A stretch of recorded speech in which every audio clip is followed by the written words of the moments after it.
Les Républicains. N'en rajoutez pas là, tout est plein. Merci Monsieur le Président. Ma question s'adresse à Monsieur le ministre de l'Europe et des Affaires étrangères. Monsieur le ministre, depuis plus de 30 ans, le conflit qui ensanglante la région du Kivu et plus largement l'Est de la RDC ne cesse de préoccuper la communauté internationale sans pour autant qu'elle prenne une position claire et sans ambiguïté. À chaque action des milices, à chaque drame, une condamnation, un soutien et rien de plus. Avec la prise de Goma par le M23, nous atteignons un point de bascule. Là encore, il n'y a eu qu'un soutien à la RDC et une condamnation du M23 et du Rwanda. Hier, notre ambassade à Kinshasa et plusieurs autres ont été les cibles d'attaques inadmissibles. Pour autant, ces actes condamnables en disent long sur la perception par l'opinion locale de l'inaction de la communauté internationale face aux crimes de guerre commis en République démocratique du Congo.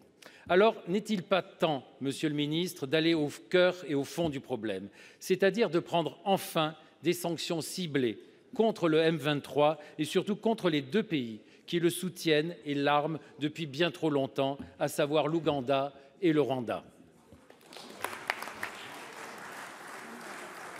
Monsieur le ministre de l'Europe et des Affaires étrangères, pour répondre à la question, Monsieur Barrot. Monsieur le Président, Mesdames et Messieurs les sénateurs, Monsieur le sénateur, avec vous, je veux rendre hommage aux agents et aux diplomates de notre poste à Kinshasa qui a été pris d'assaut hier, dont un des bâtiments a été incendié, ce qui me permet de rappeler qu'ils sont bien souvent en première ligne pour défendre nos intérêts dans des situations extrêmement difficiles et que leur engagement, leur dévouement et leur courage forcent notre admiration et notre respect. S'agissant des événements que vous évoquez à l'est de la République démocratique du Congo, la France condamne fermement l'offensive menée par le M23 et soutenue par les forces armées rwandaises.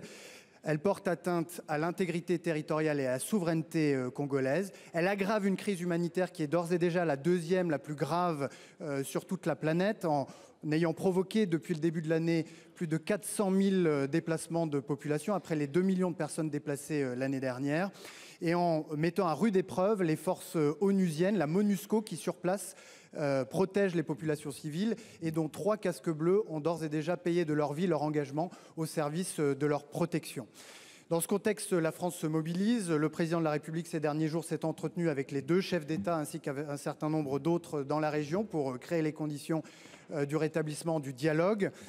Au Conseil de sécurité des Nations Unies, nous avons soutenu la République démocratique du Congo dans sa demande d'organiser 2 réunions d'urgence et nous avons porté une déclaration dans laquelle les agissements du M23 soutenus par les forces armées rwandaises sont condamnés ouvertement et sans aucune forme d'ambiguïté.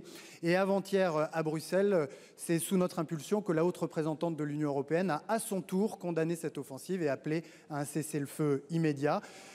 Vous le savez, jusqu'à présent, c'est le processus de Luanda qui a organisé la relation entre RDC et le Rwanda. Et c'est le processus de Nairobi qui a organisé les relations entre le RDC et les groupes rebelles dont le M23 fait partie.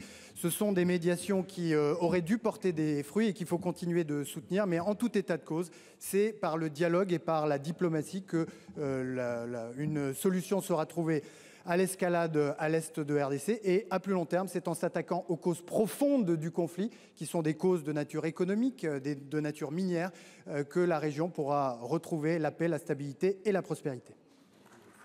Monsieur Frassa.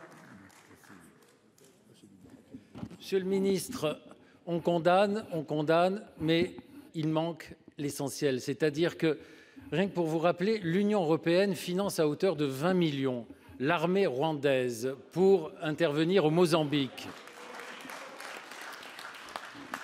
sans aucune garantie ni aucun contrôle que ce financement n'aille pas ailleurs. Le Rwanda est un exportateur de coltan, alors il n'y en a pas 1 gramme sur son sol. Et 60 à 80% des réserves mondiales de coltan se trouvent, comme par hasard, à l'est de la RDC. Là aussi, il y a quand même de quoi s'étonner qu'il n'y ait pas de sanctions là-dessus. Je relaye et je fais au nom de 95 parlements francophones l'appel solennel à ce qu'il y ait des sanctions. Ce serait l'honneur de la France d'être à la tête de demandes de sanctions contre l'Ouganda et contre le Rwanda. Ce serait son honneur. Merci.